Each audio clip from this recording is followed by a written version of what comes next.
नमस्कार। जय श्री कृष्ण। श्रीमद् भगवत गीता भगवान श्री कृष्ण का वह गीत है जो हिंदू सनातन धर्म संस्कृति में अत्यंत प्रसिद्ध है। गीता के 18 अध्यायों में 700 श्लोक हैं, जिसमें से 8वां अध्याय जो अक्षर ब्रह्म योग कहा जाता है। आइए जानें उस अक्षर ब्रह्म योग में क्या है, जिसके 28 श्लोकों में भगवान श्री कृष्ण ने जीवन का विशिष्ट ज्ञान दिया है। अक्षर ब्रह्म योग ब्रह्म, अध्यात्म, कर्म आदि से संबंधित अर्जुन के वे महत्वपूर्ण 7 प्रश्न है, जिसका कृष्ण के द्वारा सरलता से उत्तर दिया गया है। भगवान श्री कृष्ण ने अर्जुन के प्रत्येक प्रश्न का बहुत ही शांति से उत्तर दिया। अर्जुन का पहला प्रश्न था कि ब्रह्म क्या है। श्री कृष्ण कहते हैं कि परम अक्षर ओंकार, जिसे हम प्रणव कहते हैं, वही ब्रह्म है। अर्जुन का दूसरा प्रश्न था कि अध्यात्म किसे कहते हैं। भगवान श्री कृष्ण कहते हैं कि अपना स्वरूप अर्थात जीवात्मा अध्यात्म के नाम से जाना जाता है। तीसरा प्रश्न था कर्म किसे कहते हैं। श्री कृष्ण कहते हैं कि भूतों के यानी सभी प्राणियों के भाव को उत्पन्न करने वाला जो त्याग है उसे कर्म कहते हैं। अर्जुन का चौथा प्रश्न था अधिभूत किसे कहते हैं। भगवान कहते हैं कि उत्पत्ति विनाश धर्म वाले जितने भी पदार्थ हैं वे सभी अधिभूत कहे जाते हैं। अर्जुन ने 5वां प्रश्न किया अधिदेव कौन है। भगवान कहते हैं कि हिरण्यमय पुरुष, प्रजापति, ब्रह्मा, सूत्रात्मा वे ही अधिदेव हैं। अर्जुन ने पूछा और अधियज्ञ किसे कहते हैं। कृष्ण ने कहा कि हे अर्जुन, इस शरीर में मैं वासुदेव ही अंतर्यामी रूप से अधियज्ञ हूँ। अर्जुन ने हाथ जोड़ के अंतिम प्रश्न पूछा 7वां कि हे केशव, बताइए कि मृत्यु के समय यानी अंत काल में हम क्या करें जो आपको प्राप्त हों।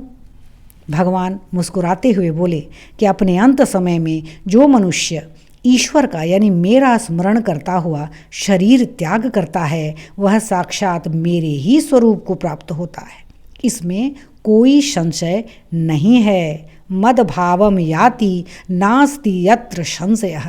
यह कृष्ण की वाणी है, क्योंकि मनुष्य अंतकाल में जिस भाव से भावित रहता है उसी को प्राप्त होता है। इसलिए हे अर्जुन, तू नित्य निरंतर मेरा स्मरण कर और युद्ध भी कर। मुझ में बुद्धि, मन और सब कुछ अर्पित करके अंत में मृत्यु के पश्चात तुम मुझे ही प्राप्त होगा। ईश्वर का परम पद प्राप्त हो, इसके लिए श्री कृष्ण स्वयं कहते हैं अनन्य चेताः सततम यो माम स्मरति नित्यशः तस्याहम सुलभः पार्थ नित्य युक्तस्य योगिनः। हे अर्जुन, जो पुरुष मुझ में अनन्य चित्त होकर सदा ही निरंतर मुझ पुरुषोत्तम का स्मरण करता है, उसे नित्य निरंतर स्मरण करने वाला जो वो भक्त है वो मुझे सभी भक्तों में प्यारा है और उसके लिए मैं सहज ही सुलभ हो जाता हूँ। और जब ईश्वर की प्राप्ति हो जाती है तब पुनर्जन्म नहीं होता।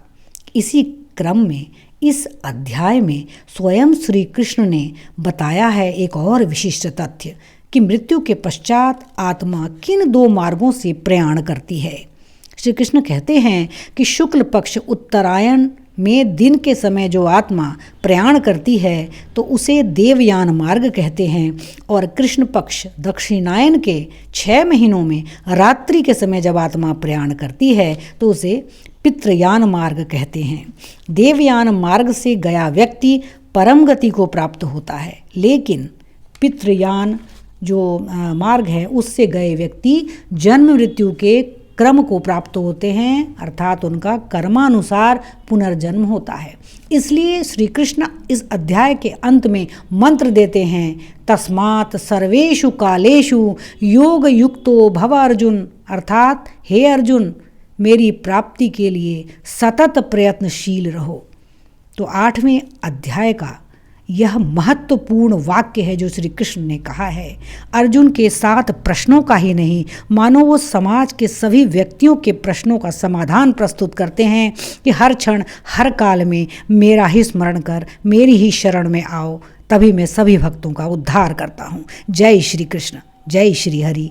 ओम नमो भगवते वासुदेवाय। ओम नमो भगवते वासुदेवाय। ओम नमो भगवते